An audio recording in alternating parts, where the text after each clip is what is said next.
فلا هادي له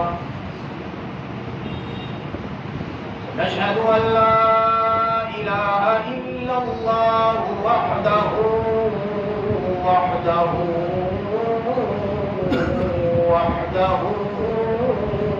لا شريك له ونشهد أن سيدنا وسندنا ومولانا محمدا عبده ورسوله أما بعد فقد قال الله تبارك وتعالى في القرآن المجيد والفرقان الحميد أعوذ بالله من الشيطان الرجيم بسم الله الرحمن الرحيم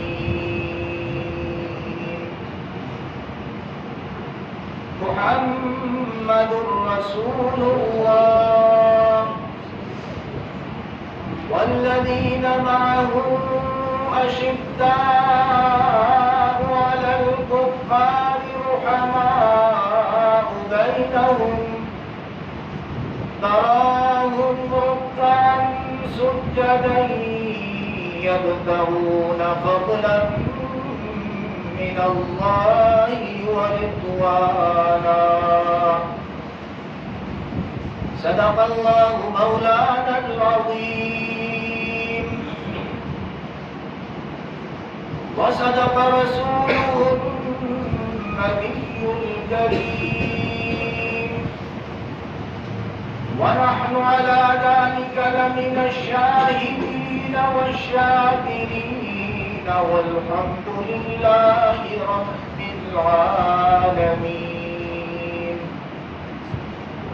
اللهم صل على محمد وعلى آل محمد كما صليت على إبراهيم وعلى آل إبراهيم إنك حميد مجيد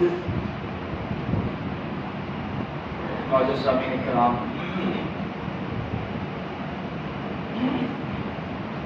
خدا رب العزت کا ارشاد ہے محمد صلی اللہ علیہ وسلم اللہ کے رسول اور ان کے صحابہ شداء علی الکفار، کافروں پر انتہائی سخت، اور آج آپس میں ایک دوسرے کے لیے انتہائی نرم، اور ان کی پیشانیاں جو ہے سجدوں کے نشانوں سے مزین ہے، اور یہ اللہ کے فضل کی تلاش میں اور اس کی رضا کی تلاش میں۔ سامعین کرام، آج کے اس پرفتن دور کے اندر ہمیشہ سے چلتا رہا، لیکن آج کے دور کے اندر بہت سے لوگ ایسے ہیں، سوشل میڈیا کا زمانہ ہے، میڈیا کا زمانہ ہے، ہر انسان اپنی بات پوری دنیا تک پہنچانے کی صلاحیت رکھنے کے قابل ہو چکا ہے۔ تو اس دور کے اندر صحابہ کرام رضوان اللہ علیہ اجمعین پر اعتراضات بھی بہت زیادہ لوگ کرنے لگے۔ ابھی کل ایک ویڈیو وائرل ہوئی جس کو دیکھ کے مجھے محسوس ہوا کہ عظمت صحابہ پر یہ جمع ہونا چاہیے۔ ایک عورت ہے، یہ جو حالیہ سیاسی کشمکش آپ دیکھ رہے ہیں، اور اس سیاسی کشمکش میں ہم اتنا آگے نکل چکے ہیں کہ ہمیں اپنے ایمان اور دین کی فکر ختم ہو گئی ہے۔ خدارا اپنی عقلوں کو بیدار کریں، اپنے دین اور ایمان کی حفاظت کریں گے، کسی کے نہیں یہ لوگ یہ اپنے مفادات کے اندر۔ یہ خاتون جن کی ایک ویڈیو کلپ وائرل ہوا ہے اور انہوں نے یہ کہا کہ مجھ پر جو فتویٰ لگانا ہے لگا دو، زندگی موت اللہ کے ہاتھ میں ہے، تو اللہ کے ہاتھ میں ہے ہر انسان میں۔ تو اس سے اندازہ ہوتا ہے کہ یہ مسلمان خاتون ہے، ان کا عقیدہ یہ ہے زندگی اور موت کس کے ہاتھ میں، اللہ دیکھو یہ مسلمان باتوں نے کلمہ گو، لیکن اگلا جو لفظ استعمال کیا، کہا کہ یہ جو موجودہ سیاسی حالات کے اندر جو لوگ شہید ہوئے ہیں نعوذ باللہ کہ یہ صحابہ ہیں۔ یہ کون ہے؟ کیا کہہ رہی ہے؟ یہ صحابہ ہیں۔ کیا ایک بات تو یہ ذہن میں آتی ہے، کیا ہم اپنے ایمان اور دین میں اور اس سیاسی محبت کے اندر اور اس عصبیت کے اندر اتنا آگے نکل چکے ہیں کہ ہمیں اپنے ایمان اور دین کی فکر ختم ہو گئی؟ پچھلے کچھ دن پہلے میڈیا پہ ہمارے انجینئر جیلوی صاحب ہے، حضرت امیر معاویہ رضی اللہ تعالیٰ کو لے کر بڑی انہوں نے باتیں کی، بڑی بحث مباحثہ کی۔ تو آج کی اس نشست میں میرے محترم ہم پہلی صحابہ کے بارے میں چند عقائد سمجھیں گے، اور یہ وہ عقائد ہیں کہ ان کو اپنے دلوں کے اندر ان کو مزین کر ایمان کا حصہ بنا دیں۔ سب سے پہلی بات یہ سمجھنی ہے کہ صحابہ اکرام رضوان اللہ علیہم اجمعین تاریخی شخصیات نہیں ہے، صحابہ کتابی شخصیات نہیں ہے، صحابہ قرآنی شخصیات ہیں۔ اگر صحابہ کو سمجھنا ہے، صحابہ کے ایمان کو سمجھنا ہے، صحابہ کے مقام کو سمجھنا ہے، صحابہ کی عظمت کو سمجھنا ہے، تو پھر تاریخ سے صحابہ کی عظمت سمجھ نہیں آئے گی، کتابوں سے صحابہ کی عظمت سمجھ نہیں آئے گی۔ اگر صحابہ کی عظمت کو سمجھنا ہے تو صحابہ کی عظمت قرآن سے سمجھ آئے گی۔ ہماری خامی یہ ہے کہ ہمیں قرآن کا پتہ ہی نہیں ہے، ہم جب بات کریں گے تاریخ سے بات کریں گے۔ میرے محترم پہلی بات یہ سمجھے کہ جو شخص صحابہ کی عظمت کا قائل نہیں ہے وہ رسول اللہ صلی اللہ علیہ وسلم کی عظمت کا بھی قائل نہیں ہے۔ وجہ یہ ہے کہ ہر شخص اپنے دوستوں سے پہچانا جاتا ہے، اپنی سوسائٹی سے پہچانا جاتا ہے، اپنے ارد گرد کے ماحول سے پہچانا جاتا ہے، اور یہی بات ہے کفار سوال کرتے ہیں کہ محمد صلی اللہ علیہ وسلم کے ساتھی کیسے تھے، کیونکہ ہر شخص ساتھیوں سے پہچانا جاتا ہے۔ تو اس کا جواب ہم یہ دیتے ہیں کہ امام الانبیاء محمد الرسول اللہ صلی اللہ علیہ وسلم کے ساتھیوں جیسا آپ کی پوری امت میں کوئی نہیں۔ آپ کے ساتھیوں کا زہد سب سے اعلیٰ ہے، آپ کے ساتھیوں کا تقویٰ سب سے اعلیٰ ہے، آپ کے ساتھیوں کا کردار سب سے اعلیٰ ہے، آپ کے ساتھیوں کی سیرت سب سے اعلیٰ ہے۔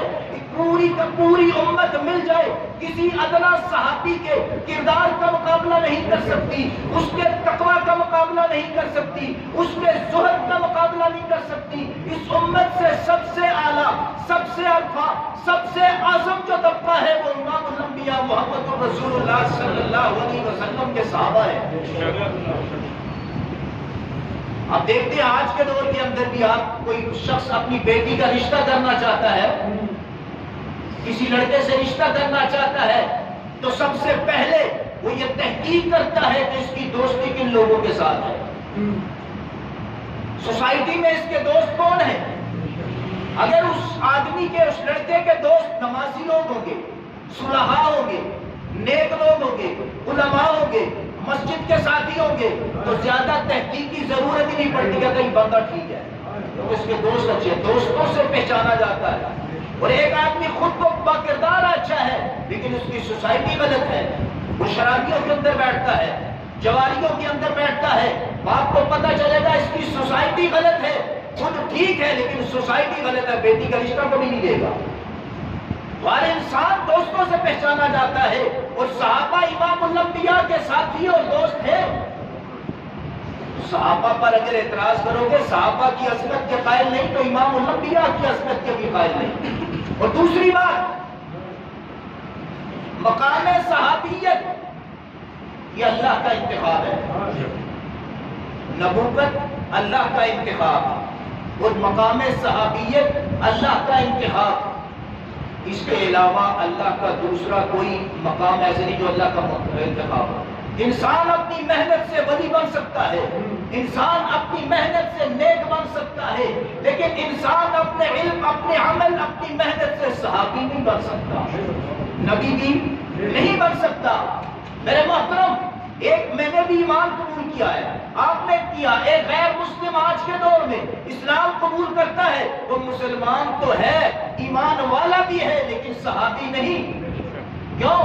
مقام صحابیت رب کا انتخاب ہے۔ صحابہ نے جو ایمان قبول کیا ہے وہ اپنے ارادے اور مرضی سے کیا ہے، لیکن جو مقام صحابیت عطا ہوا ہے وہ اللہ نے خود عطا کیا ہے، اللہ نے اس کے لیے منتخب کیا ہے۔ ابو بکر صدیق نے ایمان اپنے ارادے سے قبول کیا، لیکن مقام صحابیت رب نے ان کو عطا کیا، کیونکہ پیدا کرنا رب کا کام ہے، اور اللہ کے نبی کے دور میں رب نے جن کو پیدا کر کے ایمان سے نوازا ہے ان کو اللہ نے خود منتخب کیا ہے مقام صحابیت کے لیے۔ اور جن کو اللہ منتخب کرتا ہے، اللہ جن کو خود منتخب کرتا ہے، یاد رکھے ان کے عملوں سے بحث کرنا درست نہیں۔ انبیاء کو اللہ نے منتخب کیا ہے، کسی ایک نبی کے بارے میں بھی کوئی شخص اعتراض کر دے، نعوذ باللہ ثم نعوذ باللہ، ایمان سے گیا، ایمان سے چلا گیا۔ جو نبوت رب کا انتخاب ہے، اگر انبیاء کے بارے میں ذرا سا بھی غلط فہمی کسی نبی کے بارے میں ذہن میں آ گئی، انسان کا ایمان سلب ہو گیا۔ صحابیت کس کا انتخاب ہے؟ رب کا انتخاب ہے۔ صحابہ کے بارے میں بھی اصول یہی ہے کہ صحابہ کے بارے میں اگر ذرا سی غلطی، لفظش، کوئی بدگمانی ذہن میں آ گئی، ایمان خطرے میں پڑ گیا، ایمان خطرے میں پڑ گیا۔ اب سوال پیدا ہوتا ہے، میں انداز یہ اپناؤں گا کہ کسی بھی صحابی کے بارے میں کوئی بات ہونا تو اس چیز کو ذہن میں رکھیں، انشاءاللہ اللہ سے امید ہے اللہ ہمیں سمجھنے کی توفیق عطا فرمائے، غلط فہمی پیدا نہیں ہوتی۔ سوال یہ پیدا ہوتا ہے کہ ہم جب دیکھتے ہیں، تاریخ کو اٹھا کے دیکھتے ہیں، قرآن کے اندر بھی جب ہم اٹھا کے دیکھتے ہیں، بعض جگہ پر صحابہ اکرام رضوان اللہ علیہم اجمعین سے کوئی غلطی سرزد ہوئی ہے تو اس کا تذکرہ کرنا، اس کو غلط کہنا، اس کو آپ کیوں کہتے ہیں یہ غلط ہے۔ بات سب مثال کے طور پہ احد کے میدان کے اندر فتح شکست میں بدلی، میں آگے تفصیل سے چلوں گا، صرف مثال دے رہا ہوں، بات سمجھ میں آ جائے گی۔ فتح شکست میں بدلی تو کہتے ہیں، کہہ سکتا ہے محترم کہ صحابہ کی چھوٹی سی غلطی کی وجہ سے یہ فتح شکست میں بدلی، تو تم کیوں اعتراض نہیں کرتے کہ یہاں صحابہ کی غلطی تھی؟ اسی طرح حضرت امیر معاویہ اور حضرت علی میں دو تین اعتراض سامنے رکھ کے بات پڑھاؤں گا کہ حضرت علی اور حضرت امیر معاویہ رضی اللہ تعالیٰ کی جنگ ہوئی، اما عائشہ صدیقہ اور حضرت علی کرم اللہ وجہہ کی جنگ ہوئی، آپ کیوں خاموشی اختیار کرتے ہیں؟ آپ کو سچ کو نہیں بتاتے، آپ باطل کو کیوں الگ نہیں کرتے؟ اس کی وجہ کیا ہے؟ اس کی وجہ میں آپ کے سامنے رکھنا چاہتا ہوں۔ صحابہ کا کوئی ایسا عمل آپ کے سامنے آتا ہے جس سے پتہ چلتا ہے یہاں غلطی سرزد ہوئی ہے، وہاں اللہ کی سنت یہ ہے کہ اس بارے میں تم کوئی بحث نہیں کر سکتے۔ ہم اس لیے بات نہیں کرتے، یہ کس کی سنت ہے؟ یہ میرے رب کی سنت ہے۔ جب ہم قرآن پڑھتے ہیں ایک عجیب چیز سامنے آتی ہے، حیرت میں ڈالنے والی چیز سامنے آتی ہے۔ اگر انبیاء اکرام علیہم السلام سے کوئی ایسی بات سرزد ہوتی ہے، انبیاء گناہوں سے معصوم ہے، انبیاء سے گناہ سرزد ہو ہی نہیں سکتا، یہ پہلے سمجھیں۔ اگر کوئی ایسی بات کسی نبی سے سرزد ہوتی ہے کہ جس سے کسی مسلمان کی دل آزاری ہونے کا خدشہ ہے، گناہ تو ہو ہی نہیں سکتا۔ بحیثیت انسان، انبیاء سارے کیا ہے؟ انسان ہے، بحیثیت انسان اگر کوئی ایسی بات سرزد ہوتی ہے جس سے یہ اندیشہ ہے، ہو یا نہ ہو، صرف اندیشہ پیدا ہو گیا کہ اس سے اگلے کی دل آزاری ہو سکتی ہے، اللہ نے وہاں انبیاء کو تنبیہ فرما دی، لفظش نہیں ہوئی، گناہ نہیں ہوا، اتنی بات سرزد ہو جائے کہ اگلے کی دل آزاری ہونے کا خدشہ ہے مسلمان کا، اللہ وہاں تنبیہ فرما دے۔ کس کو؟ نبی علیہ السلام کو۔ اس کی مثال قرآن کے اندر موجود ہے کہ امام الانبیاء محمد الرسول اللہ صلی اللہ علیہ وسلم سرداران کفار کے کچھ سرداران کو دین کی تبلیغ کر رہے ہیں، دین کی دعوت دے رہے ہیں، اور جب مجلس لگی ہوئی ہو اور گفتگو جاری ہو اور خاص طور پہ دین کے بارے میں گفتگو جاری ہو، اور مجلس کے آداب یہ ہیں کہ اس میں بولا نہ جائے. آداب ہے. ایک آدمی گفتگو کر رہا ہے، آپ 10 ساتھ میں بیٹھیے، جب تک آداب مجلس اس کی بات ختم نہ ہو دوسرا نہ بولے. چہ جائے کہ باہر سے آگے کوئی مداخلت کرے تو یہ آداب کے کیا ہے؟ خلاف ہے. تو اللہ کے نبی صلی اللہ علیہ وسلم دین کی تبلیغ کر رہے ہیں، کیونکہ جب کوئی سردار ایمان لاتا ہے تو بہت سے لوگ ایمان لاتے ہیں. اور اللہ کے نبی کیا تھے؟ حریص علیکم بالمؤمنین، وہ تو چاہتے تھے کہ سارے مسلمان ہو جائیں. اللہ کے نبی حرص رکھتے تھے کہ مسلمان ہو جائے سارے کے سارے. تو آقا مجلس لگائے بیٹھے ہیں، سرداران بیٹھے ہیں، امام الانبیاء محمد الرسول اللہ صلی اللہ علیہ وسلم دین کی دعوت دے رہے ہیں. ایک نابینا صحابی حضرت عبداللہ ابن ام مکتوم رضی اللہ تعالیٰ جو آنکھوں سے نابینا ہے، نظر نہیں آتا، آقا کی تلاش میں آئے. آقا کی بات پہنچی ہوگی تو رسول اللہ صلی اللہ علیہ وسلم کو پکارا. مجلس لگی ہوئی. جب باہر سے معراج کا مداخلت کرے تو بندہ تو جس نے جو مجلس کر رہا ہے، ابھی ہم جمعہ پڑھاتے کو بندہ آئے ٹپ ٹپ کیا ہے تو وہ ایک دم بندے کو ہوتا ہے وہ تسلسل ختم ہو جاتا ہے موضوع کا. کئی دفعہ میں نے نہیں ٹوکا کہ بھائی جائیں آپ بیٹھ جائیں، اسی میں تسلسل ختم ہو جائے. یہی کیفیت وہاں بھی اللہ کے نبی صلی اللہ علیہ وسلم کی مجلس ہے، اور جب وہ نابینا صحابی پکارتے ہیں تو رسول اللہ صلی اللہ علیہ وسلم نے جواب نہیں دیا. لیکن چونکہ آداب مجلس کے خلاف تھا، آقا کے ماتھے پہ شکن آئی، نہ گواری آئی. اس طرح ان کو نہیں پکارنا چاہیے. صرف شکن آئی، ماتھے پہ بل آیا. یہ صحابہ کا مقام. اللہ نے جبریل کو قرآن دے کے بھیج دیا، جب میرے محبوب پر قرآن اتار. عبس وتولی ان جاءہ الاعمی وما یدریک لعلہ یزکیٰ. میرے محترم، اللہ نے کہا کہ آپ کے چہرے کے پیشانی پر کیوں بل آیا؟ یہ تو ہدایت اپنا مسئلہ پوچھنے کے لیے آیا ہے، اپنے آپ کو پاک کرنے کے لیے آیا ہے. وہ تو ایمان ہی نہیں لائے. اللہ نے تنبیہ فرمائی کہ نہیں. وہ دیجیے گا اگلی بات جو میں کروں گا. یہ کوئی غلطی نہیں، کوئی گناہ نہیں. حیثیت انسان جب مجلس کے اندر نابینا صحابی مداخلت کرتے ہیں تو آقا کے پیشانی پر شکن آتی ہے، نہ گواری ہوتی ہے. اللہ تنبیہ فرماتا ہے ان سے زیادہ اس کا مقام ہے. پہلی اس کی بات کو سنو. یہ اپنے آپ کو پاکیزہ کرنا چاہ رہا ہے. آپ کی پیشانی پر بل کیوں آیا؟ اللہ نے تنبیہ فرما دی. اب دوسری طرف دیکھیں، انبیاء سے اتنی سی بات سرزد ہو، رب تنبیہ فرما دے، قرآن میں تنبیہ فرما دے، اور صحابہ سے بڑی غلطی سرزد ہو جائے، رب صحابہ کا وکیل بن جائے. اور کیجئے، رب صحابہ کا وکیل بن جائے. صحابہ کی غلطی پر قرآن کہتا ہے رب نے دفاع کیا ہے، اور نبی علیہ السلام والسلام کی صرف اتنی سی بات پر اللہ تنبیہ فرما رہا ہے. وجہ کیا ہے؟ آگے بتاؤں گا. اب پوچھ سکتے ہیں صحابہ سے ایسی کون سی غلطی سرزد ہوئی؟ رب نے دفاع کیا. دیکھیں میں نے پہلے عرض کیا، احد کا میدان ہے، احد کا میدان ہے. اللہ کے نبی صلی اللہ علیہ وسلم سپہ سالار ہے، صحابہ اکرام کی فوج کو لے کے احد کے میدان کے اندر امام الانبیاء محمد الرسول اللہ صلی اللہ علیہ وسلم پہنچتے ہیں. احد کے درے پر چند صحابہ کو متعین کیا جاتا ہے، اور آقا فرماتے ہیں ہمیں فتح ہو یا شکست ہو اس درے کو مت چھوڑنا.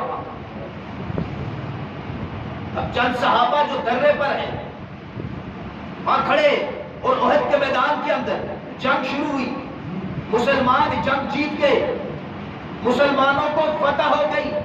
کفار میدان جنگ سے بھاگ گئے، میدان جنگ چھوڑ چکے ہیں. یہاں تک کہ مسلمان مال غنیمت جمع کر رہے ہیں. اب وہ درے پہ کھڑے ہوئے صحابہ اکرام رضوان اللہ علیہم اجمعین نے، بعض لوگوں کے ذہن میں یہ بات آیا یہ اجتہادی خطا تھی، یہ اجتہادی غلطی تھی. صحابہ اللہ کے نبی کے نافرمان ہو ہی نہیں سکتے، صحابہ نبی کے بے وفا ہو ہی نہیں سکتے. یہ کون جانتا ہے؟ اللہ. دلوں کی حالت کون جانتا ہے؟ اللہ کی مخلوق میں دلوں کی حالت کوئی نہیں جانتا سوائے اس کے جس کو اللہ خود بتا دے. دلوں کی حالت کون جانتا ہے؟ صرف اللہ. اس لیے صحابہ قرآنی شخصیات ہے، صحابہ کے دلوں کو کون جانتا ہے؟ اللہ. اللہ خود تو کہتا ہے اولئک الذین امتحن اللہ القلوب قلوبہم للتقوی، صحابہ کے دلوں کو امتحان میں لے چکا ہوں، تمہیں بات کرنے کی ضرورت نہیں، میں پاس کر چکا ہوں۔ اللہ جانتا ہے صحابہ کے دلوں کو، اسی لیے قرآن میں اللہ نے انداز بھی وہ اپنایا ہے۔ میں عرض کر رہا ہوں وہ جو صحابہ درے پہ کھڑے ہیں، اختلاف ہو جاتا ہے، بعض کہتے ہیں جنگ ختم ہو چکی ہے، صحابہ مال غنیمت جمع کر رہے ہیں، ہمیں ان کی مدد کرنی چاہیے۔ ہم ویسے ہی کھڑے ہیں یہاں، جنگ ختم ہو چکی، کفار بھاگ گئے، میدان خالی ہے، ہمیں بھی ان کی مدد کرنی چاہیے۔ بعض صحابہ نے کہا نہیں، اللہ کے نبی صلی اللہ علیہ وسلم جب تک حکم نہ فرمائے ہمیں یہ جگہ نہیں چھوڑنی چاہیے، کیونکہ رسول اللہ صلی اللہ علیہ وسلم نے فرمایا ہے فتح ہو یا شکست یہ جگہ نہ چھوڑنا۔ کہا یہ دوسرے صحابہ نے کہا یہ تو اس وقت تھا جب کفار یہاں موجود ہوتے، وہ تو میدان سے ہی چلے گئے، وہ تو میدان چھوڑ کے چلے گئے۔ اب ان میں سے صحابہ اکرام کی ایک جماعت، دو جماعتیں ہو گئی، چند صحابہ درے پہ کھڑے ہیں، باقی صحابہ میدان کے اندر اتر گئے اور باقی صحابہ کے ساتھ مال غنیمت کو جمع کرنا شروع کیا۔ اور یہ کفار کا بھاگتا ہوا لشکر، شاید جس کی سربراہی خالد بن ولید کر رہے تھے، ابھی تک ایمان نہیں لائے تھے، جب پلٹ کے دیکھا کہ درہ خالی ہے، چند صحابہ وہاں موجود ہیں، انہوں نے پلٹ کے واپس حملہ کر دیا۔ اب جب واپس حملہ ہوا تو یہ فتح شکست میں بدل گئی، یہ فتح شکست میں بدل گئی، وہ درے پہ کھڑے مسلمان شہید ہو گئے۔ پھر میدان جنگ کے اندر کیونکہ مسلمانوں کی صفیں ٹوٹ چکی تھی، اور جب یہ واپس آئے تو بھاگ رہے تھے، وہ بھی واپس آئے، مسلمان درمیان میں آ گئے، افراتفری بڑھ گئی، مسلمانوں کے قدم اکھڑ گئے اور ایک مسلمانوں کا جانی بھی بہت بڑا نقصان ہوا۔ پھر یہ فتح شکست میں پھر بدل گیا۔ اب اور کیجیے گا، فتح شکست میں پھر بدل گیا۔ حضرت امیر حمزہ رضی اللہ تعالیٰ عنہ کے وجود کے ٹکڑے ٹکڑے ہو گئے۔ اگر اس کی تفصیل میں جاؤں گا تو آپ کو پتہ چلے گا کہ آقا صلی اللہ علیہ وسلم کو اس جنگ کے اندر کتنا دکھ برداشت کرنا پڑا۔ میرے محترم، یہاں تک بس نہیں کہ صرف صحابہ شہید ہوئے، رسول اللہ صلی اللہ علیہ وسلم کے پاک خون کے ایک قطرے کے بدلے سارے صحابہ اپنے آپ کو قربان کرنے کے لیے تیار ہو جاتے ہیں، اور رسول اللہ صلی اللہ علیہ وسلم کے دندان مبارک شہید ہوئے، رخسار مبارک زخمی ہوئے، میدان احد کے اندر آقا صلی اللہ علیہ وسلم کا خون بہایا گیا، آپ کا خون مبارک بھی نکلا ہے، اتنا بڑا نقصان ہوا۔ یہ کس وجہ سے؟ صحابہ نے وہ درہ چھوڑ دیا، صحابہ نے وہ درہ۔ اب ایک سپہ سالار جو میدان جنگ کے اندر اتر جائے، جس کے سپاہی جنگ جیت چکے ہو، ایک چھوٹی سی غلطی کی وجہ سے اگر وہ سپہ سالار فتح کو شکست میں بدلتا ہوا دیکھے تو وہ سپہ سالار جو ہے دوسری کرسی تو گئی مضبوط۔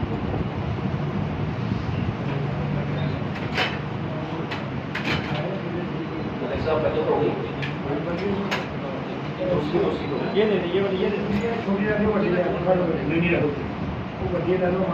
یہ بڑی لے لو۔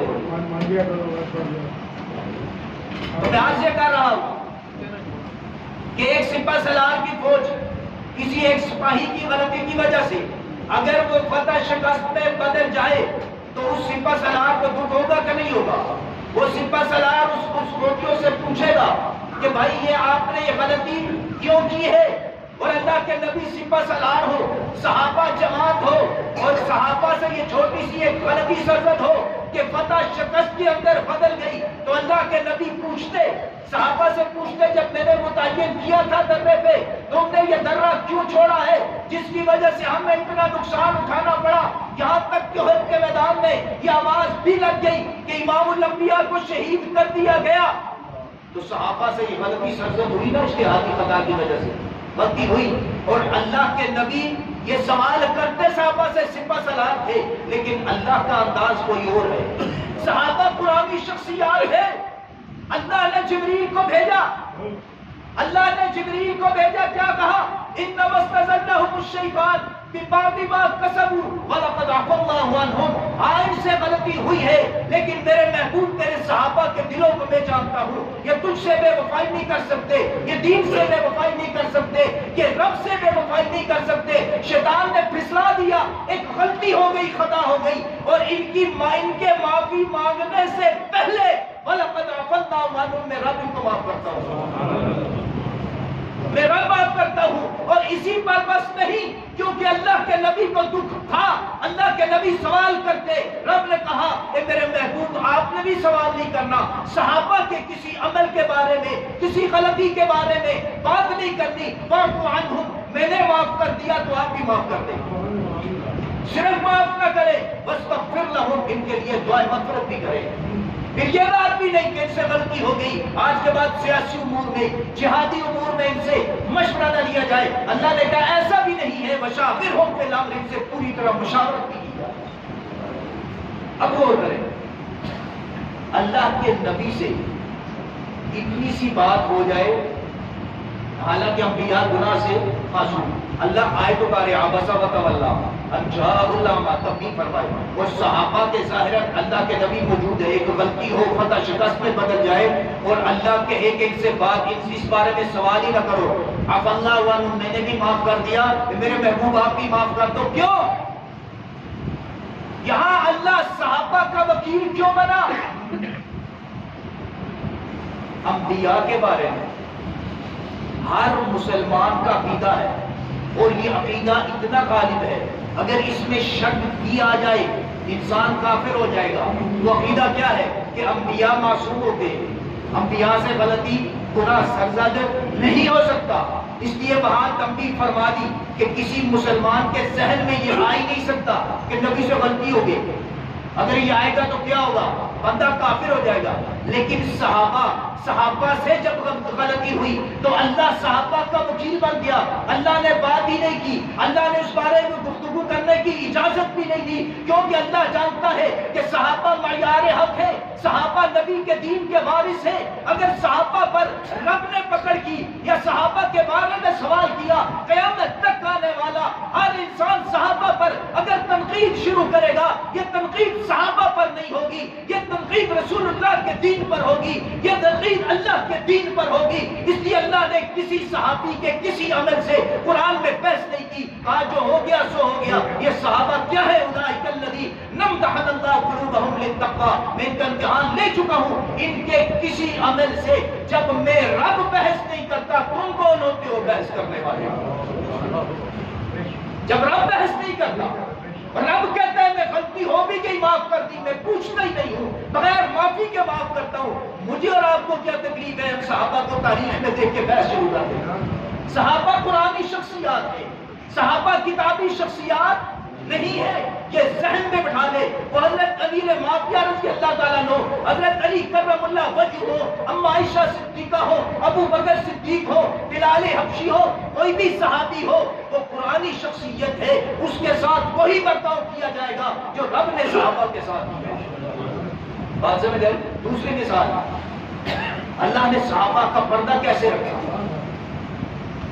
دوسری مثال تبوک کا موقع ہے، صحابہ غزوہ تبوک پہ جا رہے ہیں، شدت کی گرمی ہے، حالات بڑے تنگ تھے، فصل پکی ہوئی، نکلنا بڑا مشکل تھا، منافقین بہانے لگا رہے تھے۔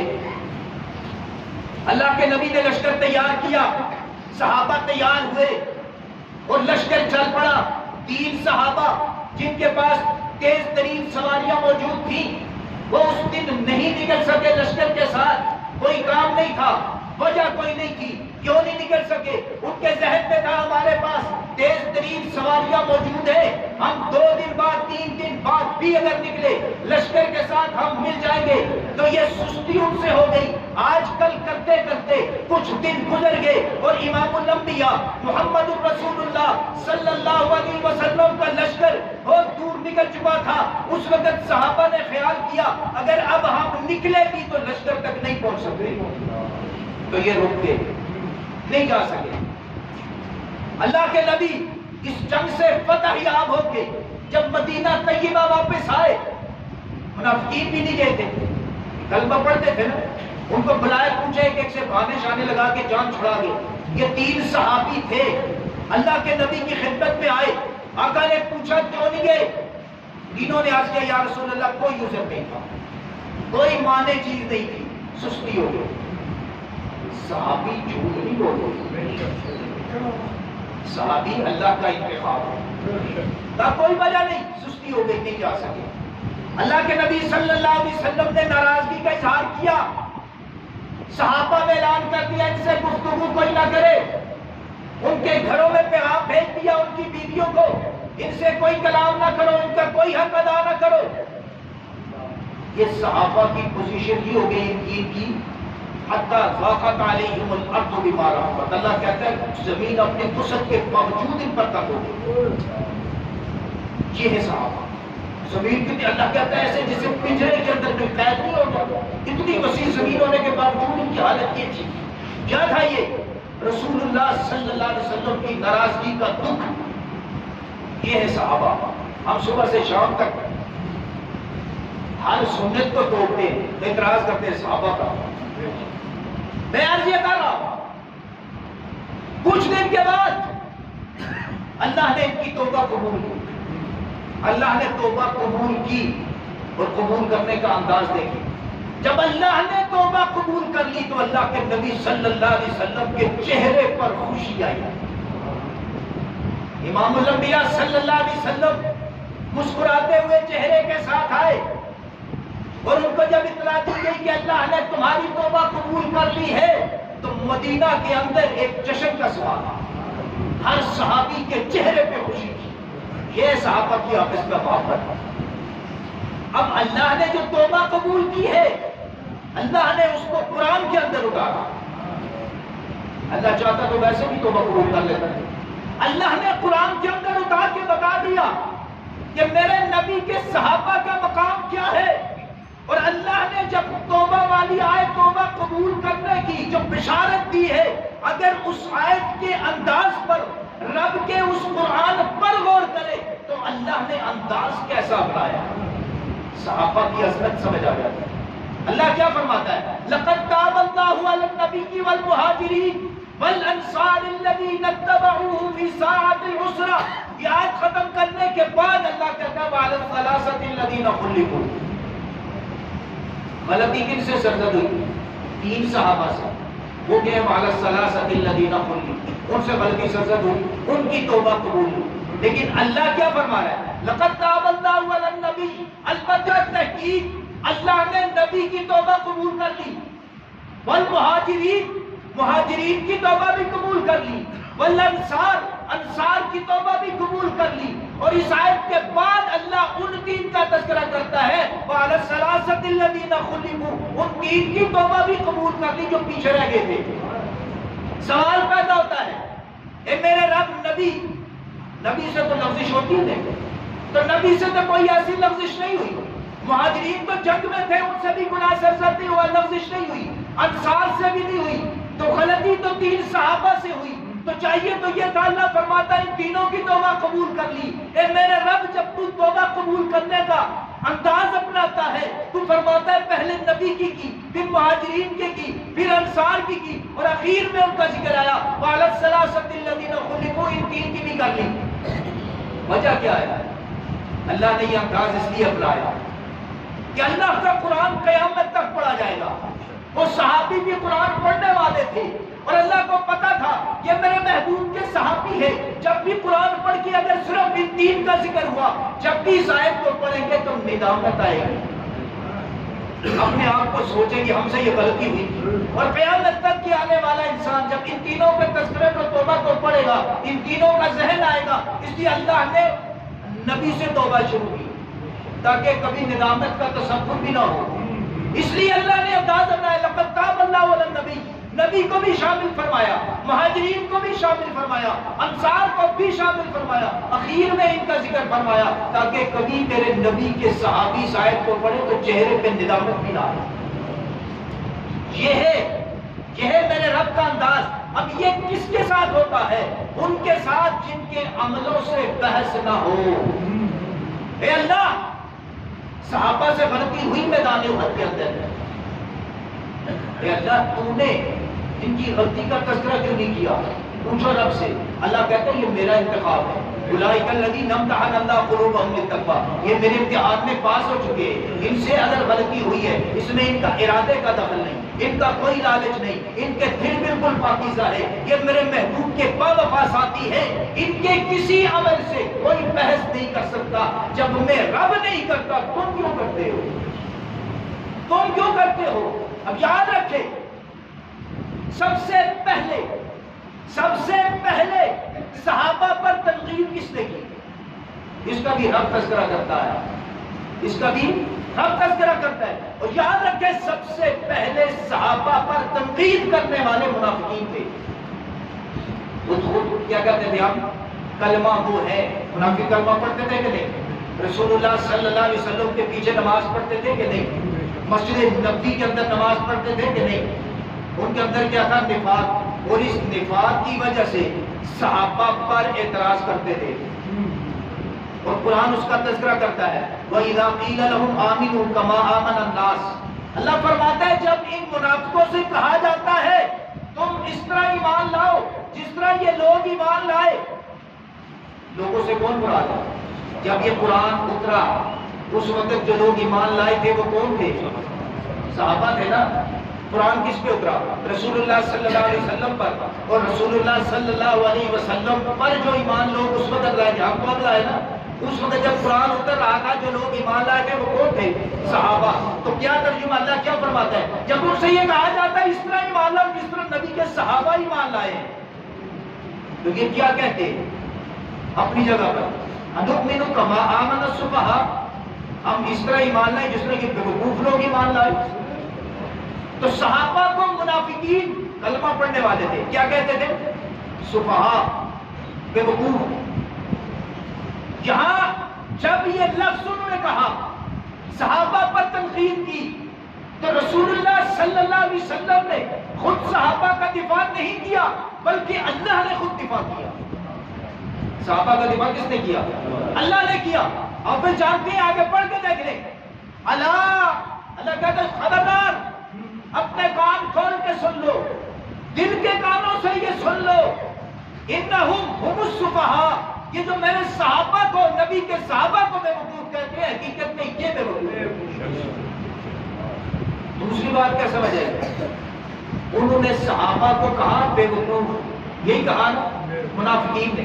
اللہ نے جو جواب دیا کیا کہا؟ بیوقوف تم ہو۔ انہوں نے صحابہ کو بیوقوف کہا، سفہاء کہا، اللہ نے ان کو سفہاء کہا۔ تو یہاں سے اللہ نے یہ بتا دیا قیامت تک یاد رکھو تم میں سے جو کسی صحابی کو لفظ کہے گا وہ خود ہوگا۔ تم میں جو کوئی صحابی کے بارے میں جو تنقید کرے گا وہ خود وہ ہے، کیونکہ منافقین نے پہلی تنقید کی سفہاء کہا، اللہ نے اور کوئی لفظ استعمال نہیں فرمایا، اللہ نے بھی کہا تم سفہاء ہو۔ اس سے پتہ چلا جو تم صحابہ کے بارے میں سوچتے ہو وہ خود تم ہو۔ صحابہ کو نے رضی اللہ عنہم ورضوا اللہ سے راضی ہو سے راضی۔ اب جتنی غلطی صحابہ سے ہو، وہ حضرت امیر معاویہ سے ہوئی، وہ اس کے احد کے میدان میں صحابہ سے ہوئی، یا تبوک کے میدان میں دین سے ہوئی، رب نے ان کے عملوں سے بحث نہیں کی۔ تو اللہ پر قرآن کی یہ سنت ہے، رب کا طریقہ ہے۔ رب کہتے ہیں صحابہ وہ جماعت ہے کہ کسی صحابی کے عمل سے بحث نہیں کی جا سکتی۔ کسی صحابی کے عمل سے بحث کیوں؟ اللہ نے خود بحث نہیں کی۔ اگر صحابہ سے غلطی ہوئی تھی تو اللہ نے بحث کی؟ اللہ نے نہیں کی، اللہ کے نبی نے نہیں کی، یہاں تک کہ اللہ نے نبی کو بھی منع کر دیا۔ اب اللہ رب العزت آگے صحابہ کے دو طبقے بھی ارشاد فرماتے ہیں، اس کو سمجھ کے بات ختم کر دو۔ صحابہ اللہ فرماتا ہے دو طرح کے ہیں، ایک وہ صحابہ ہے ہر صحابی نے وہ کام کیا نا جس پہ صلاحیت تھی، باصلاحیت، ہر طرح کی صلاحیت کے صحابہ۔ بعض صحابہ ہوتے جن کے اندر جہاد کی صلاحیت تھی، بعض ہوتے جن کے جہاد کی صلاحیت تھی کیونکہ جنگ پہ نہیں گئے۔ اب جو جہاد پر گئے ہیں ان کو کہا جاتا ہے مجاہدین، اور جو نہیں گئے ان کو کہا جاتا ہے قاعدین۔ قاعدین کا مطلب ہے بیٹھنے والے، اور مجاہدین کا مطلب ہوتا ہے کوشش کرنے والے، جانے والے۔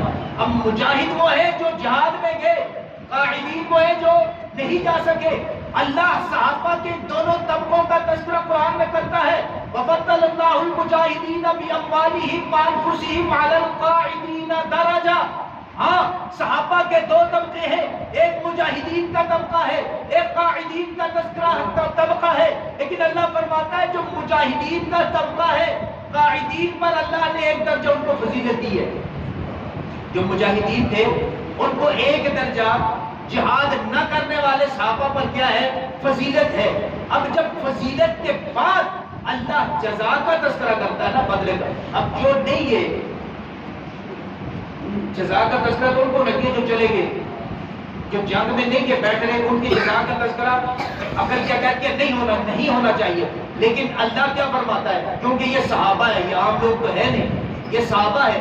اللہ فرماتا ہے کہ وہ مجاہدین کو ایک درجہ فضیلت ضرور ہے، لیکن وَكُلًّا وَعَدَ اللَّهُ الْحُسْنَىٰ، میں ان دونوں طبقوں سے، تمام کلن ہر ایک صحابی سے، چاہے جہاد میں کیا ہے یا نہیں کیا، حسنہ کا وعدہ کرتا ہوں، حسنہ کا وعدہ کرتا ہوں۔ چاہے وہ جہاد میں گیا ہے، وہ لوگ جو مجاہدین ہیں ان کے ساتھ بھی وعدہ حسنہ کا ہے، جو قاعدین ہیں ان کے ساتھ بھی کیا ہے؟ وعدہ حسنہ کا ہے۔ اے اللہ، حسنہ کیا چیز ہے؟ وہ اعتراض کرنے والوں، صحابہ پر بولنے والوں، سن لو رب کیا کہتا ہے، جنت بھی رب کی، جہنم بھی رب کی، یہ رب کا فیصلہ ہے کس کو داخل کرتا ہے۔ تم صحابہ پر اعتراض کرتے ہو، رب اپنا فیصلہ سناتا ہے۔ اللہ کہتا ہے حسنہ کیا ہے؟ ان الذین سبقت لہم منا الحسنى اولئک عنہا مبعدون، جن سے میں نے حسنہ کا وعدہ کر دیا ہے ان کو جہنم سے دور کر دیا گیا، ان کے کسی عمل سے بحث نہیں۔ وَكُلًّا، ہر صحابی کے ساتھ حسنہ کا وعدہ ہے، اور اللہ کہتا ہے ان الذین سبقت لہم منا الحسنى اولئک عنہا مبعدون، جن سے حسنہ کا وعدہ میں نے کر لیا ہے ان کو جہنم سے دور کر دیا ہے۔ کتنا دور کر دیا ہے؟ لا يسمعون حسیسها، اس کی آواز تک نہیں سنیں گے، اس کی آواز تک نہیں سنیں گے۔ یہ ہے صحابہ جن کے بارے میں رب نے فیصلہ کر دیا، کلن، ہر صحابی، وہ ابو بکر صدیق رضی اللہ تعالیٰ عنہ یا حضرت امیر معاویہ ہو، کلن کے اندر سارے صحابی ہے۔ اس لیے قرآن صحابی کیا ہے؟ قرآنی شخصیت، اور قرآن نے ہمیں کیا بتایا کہ صحابہ کے کسی عمل سے بحث نہیں کی جا سکتی۔ صحابہ کی کوئی غلطی بھی نظر آتی ہے، اللہ نے فیصلہ کر دیا ہے، ان سے بحث نہیں کی جا سکتی، کیونکہ اللہ نے خود بحث نہیں کی، اور اللہ نے کہہ دیا رضی اللہ عنہ، جو مرضی کرے، جو کچھ ہو گیا سو ہو گیا، میں رب ان کو معاف کرتا ہوں۔ تم کون ہو کے اعتراض کرنے والے؟ وما علینا الا البلاغ۔